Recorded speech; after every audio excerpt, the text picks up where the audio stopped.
of the Union Army pulled together 10 black preachers. The bulk of them were freeborn, and at least 2 of them were formerly enslaved. And they had this meeting in 1865. They said, look, it looks like, and I'm going to paraphrase, use my own language of how they said it. Of course, they probably said it very differently. It looks like we're going to win this thing. And when we do, what exactly do black folks want? We're going to win this war. We've been fighting now since 1861. We lost about 680,000 people. We didn't have the Emancipation Proclamation. We didn't have the Combahee River Collective. Harriet Tubman's been there. Frederick Douglass's sons have been fighting. So when we win, what do black people want? Now hear me out. 9 of the pastors, 9 of the 10, said what we want is we want land, we want money, and we want the means of production. Hear me out. What did that mean? Land, money, and the means of production meant what? 40 acres, a mule, and $50. That's what that meant. They're like, look, if you're going to win this war like you say you're going to win, and we have given everything we could give to make sure we win. Black folks want 40 acres, a mule, and $50. And by the way, folks, the exchange rate on $50 today is about $800 because for every one of our dollars is worth about 16 of theirs, right? Which is what? Listen, it's land, it's housing, and it's the access to resources that we couldn't get. 40 acres gives us land. We can borrow against the land so we can have money. A mule gives us the means of production so we can pull the cottoners on our land. $50 means we can come out of debt and we can start to buy some things like some food and clothes, since when we're going to end this war, we will have nothing. Hear me? 1865. 9 of the black pastors, Justina, said yes. There was one black pastor. This is connection being drawn. There was one black pastor at the table that said no to 40 acres, a mule, and $50. By the way, that one black pastor that said no was from Baltimore City. I just want to throw that out. So the guy at the table who said no was from Baltimore City. That was 1865. I want us to fast forward to 1968. 1968 with the Kerner Commission. If you remember, I mentioned this yesterday. It was put together under Lyndon Baines Johnson because black communities were dealing with a lot of the uprisings in black communities, a lot of fires in black communities. 103 years later, you had Lyndon Baines Johnson saying, okay, we got to figure out what exactly do black people want. I'm giving you just plain and simple. And I'm sure Lyndon Baines Johnson said it different, but just to break it down, what do the black folks want? Like, let's get them to fall in line here. It's 1865. We've done the Voting Rights Act of 1965. We've done the Civil Rights Act of 1964. What exactly do they want? The Kerner Commission said, look, America was on its way to becoming 2 nations, one white, one black, separate and unequal. What black folks wanted, they said, all we want is we want to be able to live in a safe neighborhood. We want our children to go to better schools. And we want to be able to get paid for our work. Equal payment for equal work. Listen, housing, education, and money. The exact same thing that if you go back and look at 40 acres, a mule, and $50. 1968. They didn't get it. Lyndon Baines Johnson said no. I'm going to come forward now to 1989. At that point, America had changed. We had watched what happened. We were dealing with the aftermath of the Civil Rights Movement, the aftermath of dealing with Dr. King being killed. Like, it was a rough time in our community. Let's just go forward. It was like, okay, how is it that we did not get what we want under Lyndon Baines Johnson, who said, no, we're not doing it? Come on up to 1998.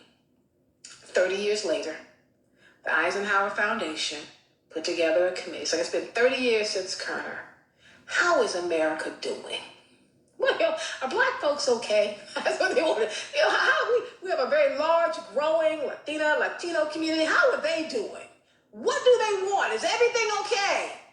The Eisenhower Foundation in 1998 said America was becoming blacker and browner and poorer than ever, but that there were 3 things that could be done that could turn some things around. 3 things that black folks wanted. They said we want to live in safe neighborhoods. We want to be able to educate our children. We want to have equal wages, equal pay. They didn't get it. I'll come forward one more time to 2018. Let's bring it on home. 2018, under the Donald Trump presidency, 50 years after Kerner, they put together a multiracial, diverse commission to take a look at it and say, how are black folks doing now? We've had a black president, we're post-racial, how are we doing?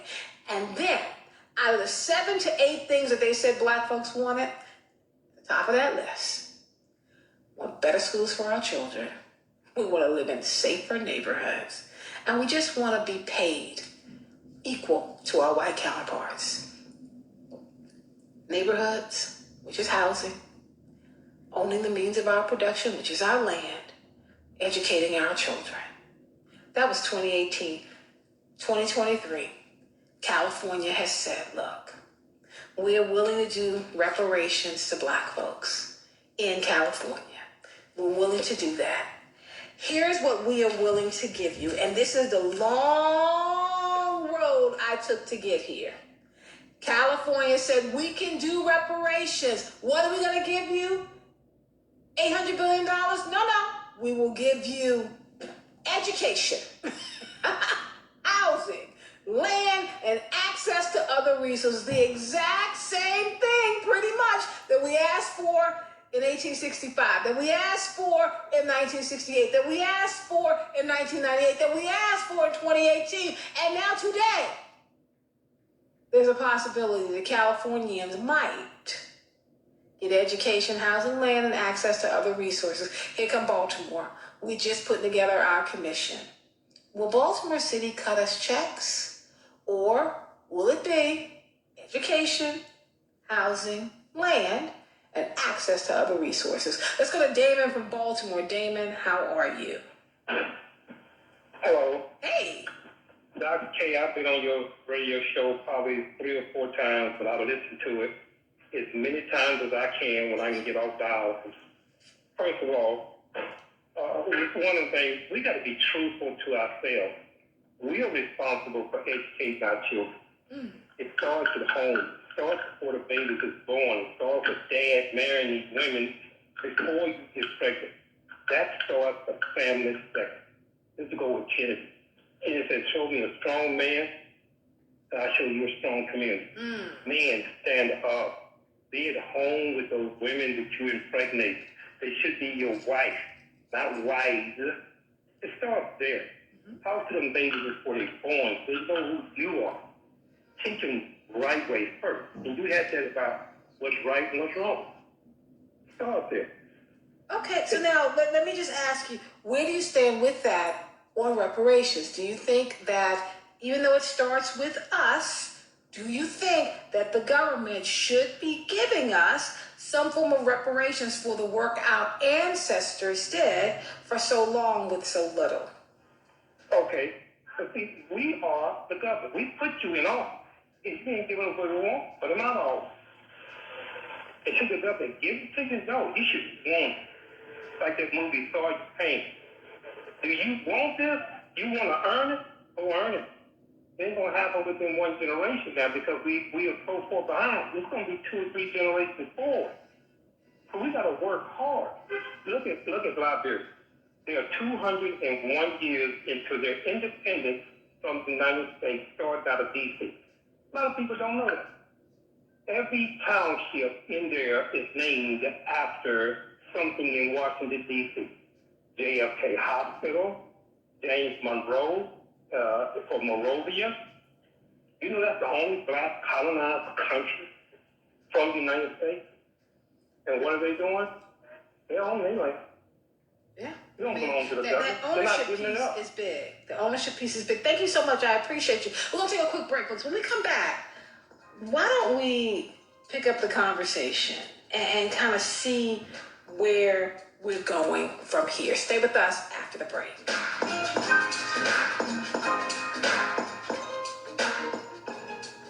Support for WEAA and this program is provided by the Morgan Completes You program. Just by listening to WEAA, you are supporting the station. However, there's another way to support by becoming a member. Being a member gives you a voice. How? Because if there's a program that you like, you can support that program directly when you donate. Also, your direct donation keeps programming alive. For more, log on to WEAA.org and click the donate button or call Desmond 443-885-2075. That's 443-885-2075. On Democracy Now!, we bring the world to you. I'm Amy Goodman, host of Democracy Now!, where we cover hard-hitting news stories that matter, such as ordinary people from around the world affected by U.S. foreign policy, grassroots leaders, activists, analysts, and so much more. Join me and Juan Gonzalez on Democracy Now! Right here on Public Radio WEAA 88.9 FM, the voice of the community. Weekday mornings at 6 a.m. on WEAA 88.9 FM. Public Radio, WEAA 88.9 FM.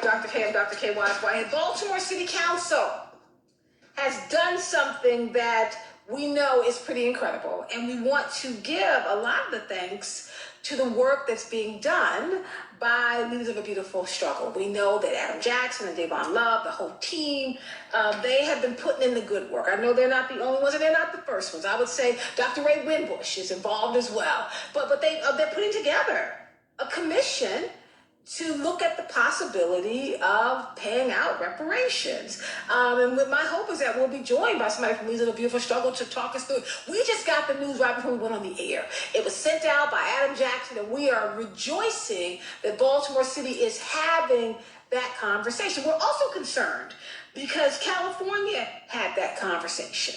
And we were excited that California is like, look, we're going to do reparations. But they're saying that the money that's owed out is about $800 billion, 2.5 times their annual budget. So instead, they're going to do reparations through education, housing, land, and other resources, which is a long history back to the thing we were asking for in the beginning. According to Ray Burkett, I absolutely concur, Maryland has a more racist history than California. We know that. Let's not be confused about the fact that Maryland stayed in the Union by force, right? Because they arrested everyone that could be voted and vote Maryland out of the Union. We understand that there are parts of this great state of Maryland that are extremely racist. There are places here that you probably shouldn't drive through at night. I've driven into places in the great state of Maryland where I've seen more Trump flags. I've seen more Confederate flags than on a Saturday afternoon down in South Carolina. Now, I'm not saying Cecil County is completely bad. I'm just saying Cecil County is one of the places that I drove through. Okay. I just know I was no longer in Kansas, a.k.a. Baltimore City any longer. I wasn't in PG County. I know that much. So can Maryland, which, by the way, is either the richest or the second richest state in the Union, okay?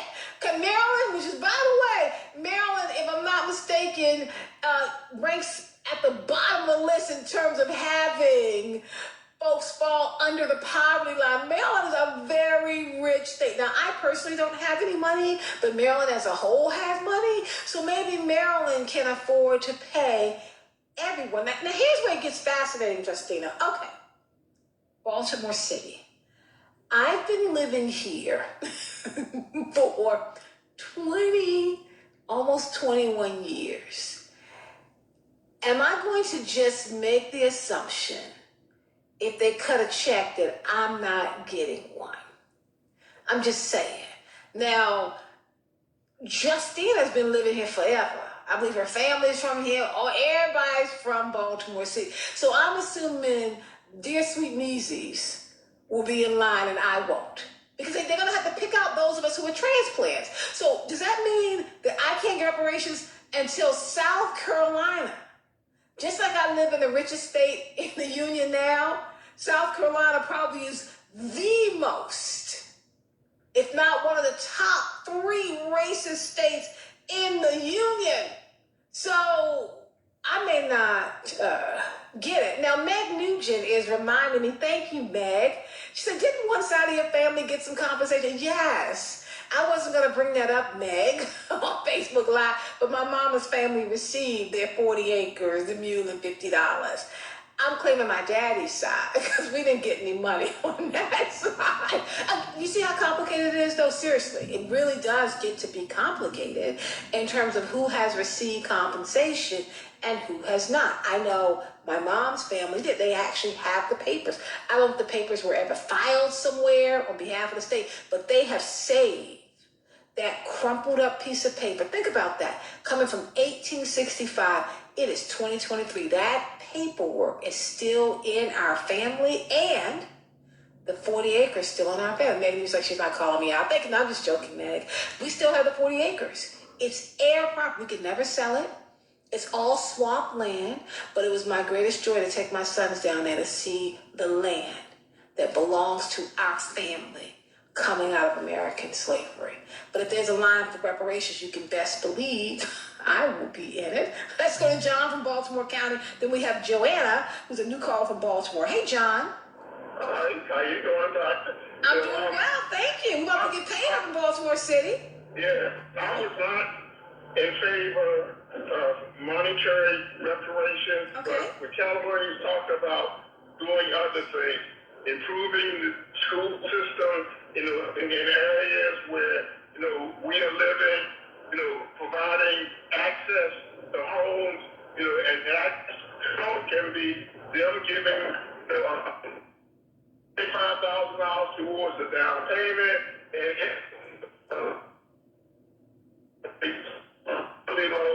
maybe subsidizing income, and maybe not taxing, people who are working those jobs. I can't really hear you, so let's go with Joanna, a new call from Baltimore. Joanna, how are you? So I'm fine. How are you again? I'm doing well. Thanks for calling. Okay, so what I'm thinking about the reparation for Baltimore, and they don't really have no more land in the city because John Hopkins actually built a lot of their business on the land of, if we would get 40 acres in a mill, John Hopkins, they built so much businesses and so much property over our 40 acres in the land. So, and if they would do that, that means everybody that have land on John Hopkins property now, they should get some type of let me see, I'm sorry, some type of I can't think of the word I want to say. Like when you equity of the land. Right. That would be but there's no land here in Baltimore City that they can give because it's already built, things are already built, but they actually should have revenue from the businesses that took the land and put new business up, tore down the homes of everybody, and they should have some equity and getting money for it. That would be their 40 acres in the land. So, and they cannot, it's called shares. I meant to say shares. Right. Okay. That's what I want to say. Shares. They cannot sell their shares, but their shares will still be in John Hopkins businesses, but they got shares. Because there's no land in Baltimore City that they can say that we're going to give you some land. Where's the land? There's no land. Okay. At all. So that's what I think. And then another thing is, we also have our 40 acres in the land by like celebrities, billionaire celebrities, millionaire celebrities. Those are the people that should give back to the black community. Wait. You're saying Beyonce should give up her property, or are you saying Bruce Springsteen should give up his property? Oh, no. I'm not saying that they should give up no property at all. I'm saying that they should give back to the black community in all the 50 states. Like I said, you got Michael Jordan, Beyonce, Jay-Z, whoever, Oprah. They are billionaires. millionaires, and that's a lot of money. So they can actually give back to every city, that needs to be given back to, and they should actually, like build black schools, what I'm saying, or build black and brown schools and stuff like that, build like our marketing, like the market. The market, we don't even have no market in Baltimore City, but the Monument Market. I call it the Monument Market, but on Monument Street. Okay. You know what I'm saying? So, okay, no, I appreciate that. Thank you so much, Joanna. So folks, all right, so I want to push back just a little bit with this, because I don't agree that Beyonce and Oprah and Michael Jordan, these brand new billionaires, some of them still millionaires, should be given back. No. Let's go to Bill Gates. If we really want, let's go, in fact, I'm willing to leave Bill Gates on the table. And let's go to the Rockefeller family. Let's go to the families that directly received funding and funds from slavery. Let's go to those, all these families that they have buildings named after them for years, where their family members were known slaveholders. Like I'm saying, if we're really gonna go, I'm not going after Beyonce's bag. I'm not. I will not go after, but I will go after the Rockefeller family. Yeah, absolutely. Like if we're talking about really doing this, then we need to talk about how the money has been built up over time. I'm not going after any new money. If we want the money, we got to go after old money. But here's the thing though, Justina. Okay. And I'm not saying that I don't have positivity. I do have positive vibes coming out. But here's the thing. The family of Henrietta Lacks have yet to receive any compensation. Now, who was Henrietta Lacks? Black woman. Her cancer cells were taken from her back in 1951 without her permission. This is before they treated her for cervical cancer. What they found with her cells is that she has the first immortal human cell line. Exactly what does that mean? It means Henrietta Lacks' cells continue to reproduce themselves. That is amazing. It is astonishing. It is a miracle. Because normally, human cells can only divide and multiply a limited number of times. And nobody had yet, before Henrietta Lacks' cells, been able to keep human cells alive for long periods outside the body. When they isolated the cancer cells from Henrietta Lacks' samples without her permission, and cultured them in a laboratory without her permission at a hospital known as Johns Hopkins Hospital without her permission, they discovered that her cells were immortal. What they did without her permission, they started researching using her cells. And then here's the thing, they started giving and selling her cells to other hospitals and research laboratories, not around the city, not around the state, but around the world. Henrietta Lacks' cells have been to the moon. They have been buried. They have been set on fire. They have been injected with just about every disease as a way of finding vaccines. Trust and believe they used Henrietta Lacks' cells when they came up very quickly with what we needed for a vaccine for COVID-19, because her cells reproduce forever. They are immortal. Here's the thing. They have used Henrietta Lacks' cells to find the vaccine for polio, for the human, papillomavirus that used for cervical cancer. They've used her cells to figure out how to understand HIV.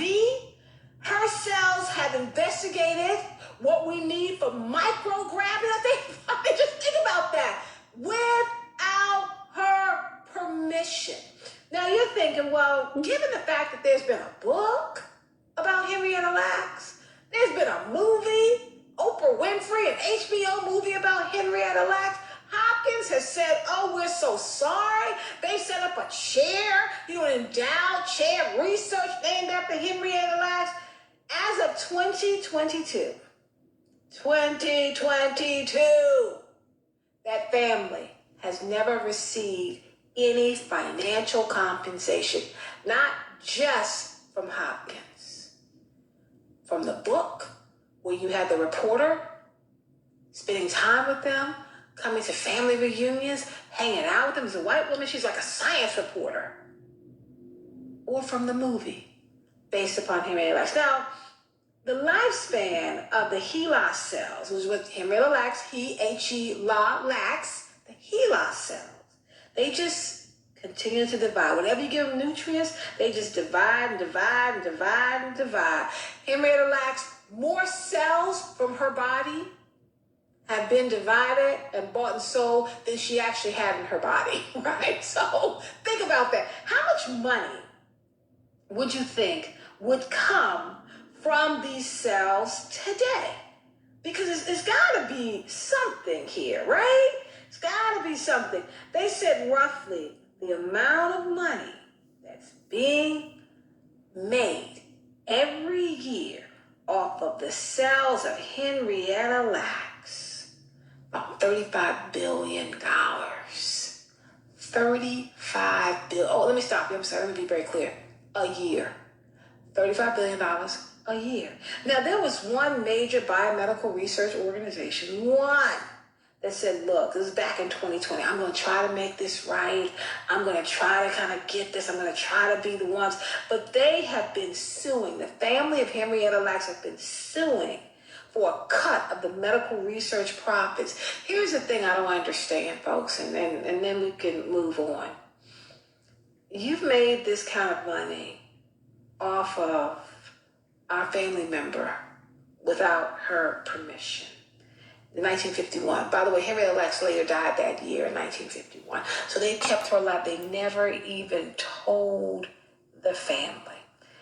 Henrietta Lacks' family, Black folks in Baltimore who are disproportionately economically challenged in this city, they said, look, this is theft of her cells under the theory of unjust enrichment. You would think her family would be millionaires several times over. But the biotech giant Thermo Fisher Scientific has paid nothing. Now, Jesse says, wait, Dr. K, did they negotiate payment from the book and movie? They should have known by this point that the only way to get anything from their story was to negotiate payment. I don't know who they believed. I'm pulling out tons of articles. They're like, look, we didn't really get anything from the book. We didn't really get anything from the movie. I don't know what is going on here. And how this is still happening. And we all know about it. 410-319-8888. So if they haven't been properly compensated, do you really think we're going to get our money? Let me play a little bit of the Henrietta Lacks trailer, just very quickly. Then I'll go back to the calls of Aunt Reggie and Allen. For years, it seemed like a dream. About our mother, could this be true?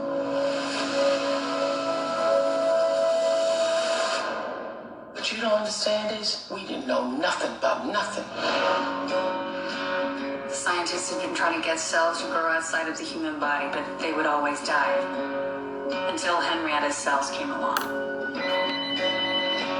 I want to write a book about your mother. Go healer, that's my mother. Hope I don't regret this. Everyone's saying Henrietta Lacks donated themselves. She didn't donate nothing. They took them and didn't ask. The hospital is guilty, and somebody's going to pay. God won't have a disease cure. He provided one for himself. Choose. Oh, Rebecca. So as of, from Lawrence Lacks, the family, said that he spoke on behalf of the family and said they did not receive profits from the research of the cells, nor have they received adequate compensation from the book or from the movie. Now, I don't know what adequate could mean, Jesse Tyler, but they're like, whatever adequate means in their definition, they did not receive it. Why do I bring up Henrietta Lacks? Because if Henrietta Lacks's family has not received compensation with a movie, a book, lawsuits, national and international acclaim and recognition and discussion, will California really pay out $800 billion? I don't think so. Baltimore City, are they going to pay out checks, or is it going to be in the form of education, housing, and land? Because I don't know what land means. Are you going to give me a loan to buy land? Are you just going to give us land? I mean, like, really? Like, the devil's in the details, y'all. The devil is in the detail. Let's go to Ankh and then Reggie and then Alex. Ankh, how are you? Still vertical? I'm still vertical. How you doing? I'm doing well, thank you. Yeah, a lot of people don't know what reparation is, especially young folks. I'm a Jim Crow baby boomer, and some of the people in this building I live in never heard of the word reparation. They think reparation is something you put on a hemorrhoid, like preparation Oh, H. yeah, I see that. And, but we talk about slavery and reparation. What about Jim Crow? I'm a Jim Crow baby boomer. I sure enough like to get paid for Jim Crow. We'll put that on the list as well. How do we go about getting a task force for reparation here in Maryland and Baltimore? We already have it. The Baltimore City Council has already voted. It came out today. They voted unanimously to create the Community Reinvestment and Reparations Commission. It's already been done. Oh, that's great. That's great. So let's see what happens. I mean, that's what I'm saying. So they're going to be looking for commissioners. So, you should sign up to be a commissioner. Get voted in so you can sit on that commission and help us to figure that out. All right. Thank you for the information, Doc. Keep agitating. All right, absolutely, folks. Let me tell you who, I'm just going to stop you in your tracks, okay? I hope you're not driving to hear this. The lawyer that the Henrietta Lacks family had was Benjamin Crump. So if Benjamin Crump, who's won 200 cases around Black Lives Matter, if Benjamin Crump could not peel money away from this firm, I'm telling you, which is Thermo Fisher, it is very difficult because they said the law says you can only go back 3 years. They were trying to go back to 1951. They also don't have a true sense of how much money was made. They just know that Thermo Fisher brings in $35 billion a year. And they know Thermo Fisher sells the Lacks cells for about $2,000 per million, and they sell it all over the world. You know that new medical students, when they come in and they're doing research in the labs, they're using HeLa cells. Like, it's just, the enormity of it just feels overwhelming. And I don't understand, exactly what is happening here and how that case has not been settled. So we want that one settled, and we want reparations settled. But we should probably be going against redlining in Baltimore City like that. We have a case for redlining. We have a case dealing with Jim Crow. We have a lot of cases here. Emmett Till's family has never received justice. Child, we have a lot. America may not be able to right every wrong. I'm just saying we have to get that. We have a case of Baltimore City Public Schools. I mean, when we have young people in this city who have graduated from a Baltimore City school and they are reading on the 3rd and 4th grade level, that is a case, a class action suit that I know that's in the midst right now. So there's a case for that. We have a case against, come on, Justine, we have a case against the Catholic Church. I mean, do we not just see the report about 600 children? Now, we know not all of them were African American, but some of them were. I'm just saying that we have a lot of cases.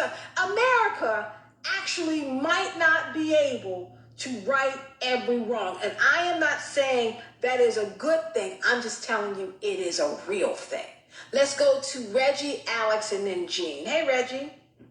Good afternoon, Dr. Cherry. Good afternoon. Yeah, I was wondering, has anybody ever thought about the money that's been expended, in the black community, such as public housing, food stamps, medical assistance, daycare, a lot of money, right, that's been expended into our community, infrastructure such as the high-rise buildings that had, all the different public houses. Matter of fact, just about the whole Cherry Hill. Okay. It's just about one giant public house. And this is throughout the whole country. So has anybody ever thought about the money that the government expends on that? Maybe if it was spent in a different way, such as a reparation type way, instead of giving people for decades, got some of these people have been on public assistance since their great grandmother was on it.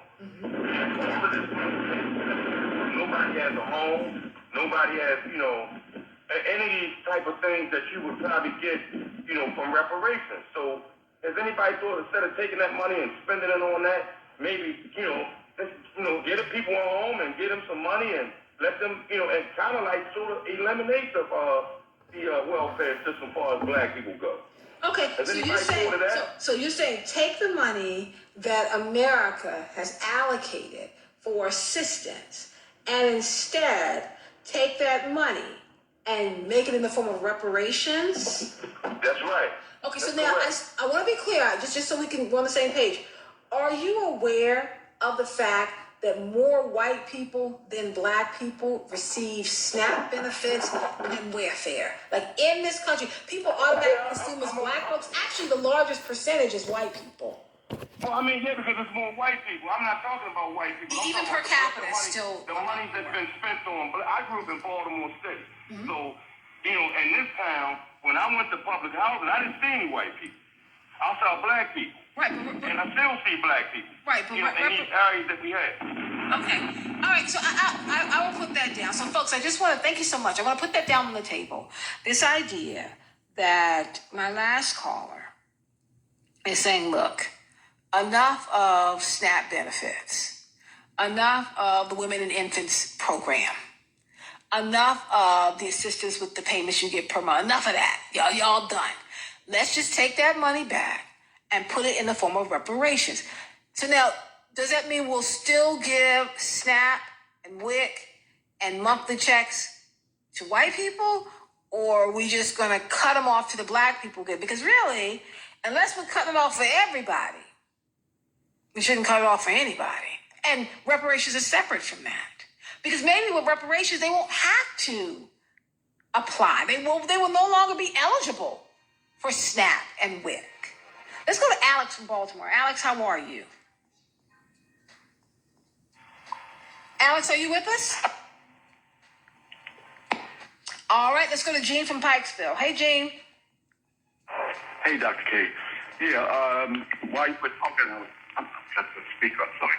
While you were talking, I was thinking about famous Amos. Famous Amos got screwed royally in reference to his famous cookies or whatever. He never got paid for that. They couldn't use his name. He couldn't even use his own name to come up with another product. But are you familiar with the PACT, P-A-C-T Act, A-C-T? It's the PACT Act? Yes. No, I'm not. Give me a little bit more about it. I was I'm a looking at veteran. Amos and what happened with him. Okay, so I'm a veteran. Served in Southeast Asia on a military base in Thailand that was defoliated. And so no matter where you worked on that base, you qualify for medical disability in the military. So you're not talking about PACT, which is a program of assertive community treatment. You're not talking about that. You're talking about something through the military? Yes, ma'am. Okay. Okay, so in people who served in Iraq when they burned up the, whatever they call it, the oil, things or whatever, they breathed that, and they got lung cancer and so forth. Right. Well, we qualify for a disability, which is approximately $333 a month. Okay. Okay, and so again, it's a form of reparations that they owe us. There are military people out here right now who deserve this, but they are dragging their feet, and a lot of us still can't get that. So I just want to throw that on the table. I'm so glad you did. Veterans are aware of a form of reparations that they deserve and they can't get. Oh, I'm so sorry to hear that. The PACT Act, folks, the PACT Act, is for benefits for veterans who were exposed to burn pits, exposed to Agent Orange, and exposed to any other toxic substances, any kind of exposure in their body. But when we come back, we're going to finish up this conversation with Alex and Rick, and then we're going to move to talking about how we can take better care of ourselves. We got a lot more show to do on the other side of the break. Stay with us. Good morning, Baltimore. It's comedian Larry Lancaster. And Erica Kane. What's good, everybody? This is your boy Dre, the Black American Dream, who's on the keys. All the great topics that you come to know and love, and of course, the music is the star. And of course, we'll keep you in the loop with sports and great interviews with your local favorites. Come on, guys, rock with us. It's the #1 show on the DMV, even if it's just to me. It's Good Morning Baltimore every weekday, 7 a.m. to 10 a.m. on WEAA. Support for WEAA is provided by the Morgan Complete You program. Are you thinking about finishing your degree? Morgan State University's College of Interdisciplinary and Continuing Studies offers 18 bachelor's and graduate degree programs with affordable tuition, online classes, personal academic support, flexible course schedules, accepted transfer credits, and scholarships. Fulfilling the promise you made to get your degree starts here. Morgan Complete You. Applications and more information at morgan.edu/MCY. And members like you. Thank you. Half of the U.S. workforce are stars, workers skilled through alternative routes rather than bachelor's degrees. Stars have gained valuable skills from on-the-job training, certificate programs, military service, and more. But stars face a paper ceiling, the invisible barrier that comes at every turn for workers without a bachelor's degree. Biased algorithms, degree screens, stereotypes, and more are holding back over 70 million stars. It's time to let your light shine and tear down the paper ceiling. Find resources to break through barriers at teardownthepaperceiling.org.